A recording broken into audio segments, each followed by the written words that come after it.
Iran ও যুক্তরাষ্ট্র উত্তেজনার মধ্যে স্থানীয় সময় শুক্রবার ওমানের মাস্কটে আলোচনায় বসেন দুই দেশের কর্মকর্তারা। বৈঠকে ইরানের পক্ষ থেকে অংশ নেন দেশটির পররাষ্ট্রমন্ত্রী আব্বাস আরাকচি, আর যুক্তরাষ্ট্রের পক্ষে ছিলেন মার্কিন প্রেসিডেন্ট ডোনাল্ড ট্রাম্পের জামাতা জ্যারেড কুশনার ও বিশেষ দূত স্টিভ উইটকফ।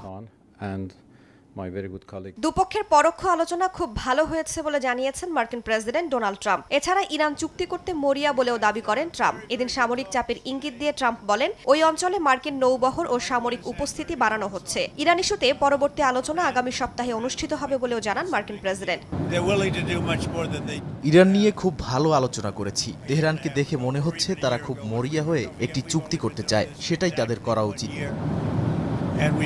যুক্তরাষ্ট্র ও ইরানের মধ্যে হওয়া বৈঠককে শুভ সূচনা হিসেবে অভিহিত করেছেন ইরানের পররাষ্ট্রমন্ত্রী আব্বাস আরাকচিও। কার্যকর পথে এগিয়ে যেতে পারলে পারমাণবিক আলোচনায় ইতিবাচক কাঠামোতে পৌঁছাতে পারবে বলেও জানান তিনি। ক্লিংকার বেশি থাকলে সিমেন্ট বেশি খাঁটি। আনোয়ার সিমেন্ট।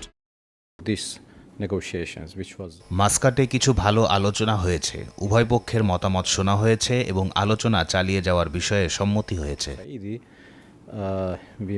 আলোচনার মধ্যেই তেহরানের তেল রফতানিতে নতুন নিষেধাজ্ঞা দিয়েছে ওয়াশিংটন। ইরানি তেল পরিবহনে নিষেধাজ্ঞা এড়ানোর অভিযোগে 14টি জাহাজে নিষেধাজ্ঞা আরোপ করা হয়েছে। এছাড়া চীন, লাইবেরিয়া ও তুরস্ক ভিত্তিক শিপ ম্যানেজমেন্ট কোম্পানি সহ 15টি প্রতিষ্ঠান ও 2 ব্যক্তিকেও তালিকাভুক্ত করা হয়েছে। যুক্তরাষ্ট্রের দাবি, এসব জাহাজ ও প্রতিষ্ঠান ইরানি তেল ও পেট্রোলিয়াম পণ্য পরিবহনে গোপন নেটওয়ার্ক বা শ্যাডো ফ্লিটের অংশ।